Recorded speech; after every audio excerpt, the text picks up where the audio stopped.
Hello. आज आपण pledging कसं करायचं ते बघूया.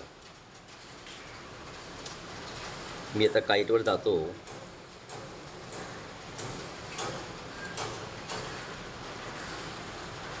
हा आपला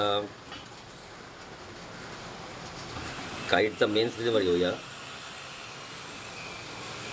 पोर्टफोलिओचा हा आपला नेहमीचा काईटचा स्क्रीन. इथून आपण आपल्या नावावर क्लिक करायचं, म्हणजे हे जसं उजवीकडे माझं नाव आहे तिथून आपण कन्सोलच्या पोर्टफोलिओमध्ये जायचं. कन्सोल आहे इथे तळाशी. आता पहिलंच ऑप्शन आहे पोर्टफोलिओ.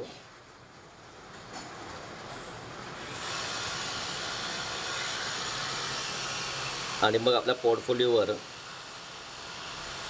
म्युच्युअल फंड किंवा ETF जे काही असतील तिथे आपण जाऊ शकतो. समजा आता माझा म्युच्युअल फंड दिसतोय ICICI Prudential balance fund.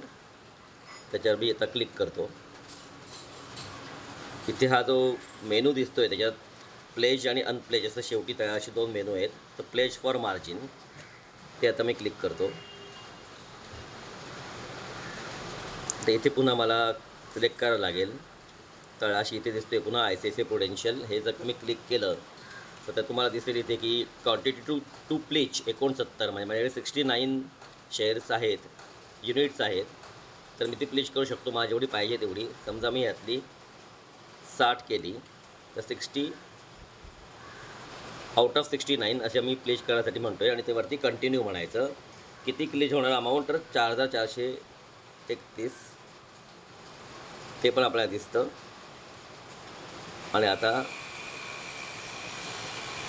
Continue म्हणायचं. हे ॲग्री करायला लागतं. ॲग्री, ते ॲग्री केलं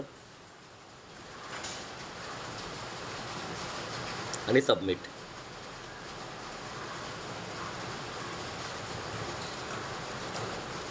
असं आपल्याला CDSLचा स्क्रीन दिसेल. ISIN नंबर, क्वांटिटी किती आहे, किती व्हॅल्यू मिळणार ते, आणि एक OTP येईल. तो OTP मी टाकतो. हा CDSLचा OTP आलेला आहे.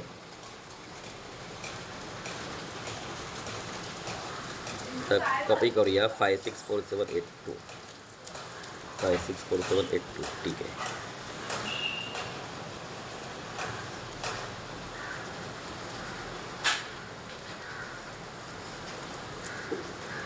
OTP टाकला आणि व्हेरीफाय केलं.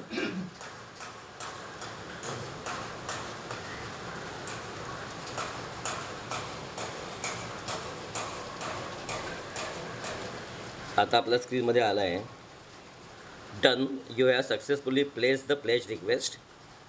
आता हे प्लेजिंग झालेलं आहे आपलं. आपला स्टेटस आपल्या पाहिजे तर नंतर पण बघू शकतो. आता हे प्लेज केले अमाऊंट उद्या रिफ्लेक्ट होईल आणि मग उद्यापासून आपल्याला ते मार्जिन वाढलेलं दिसेल. धन्यवाद.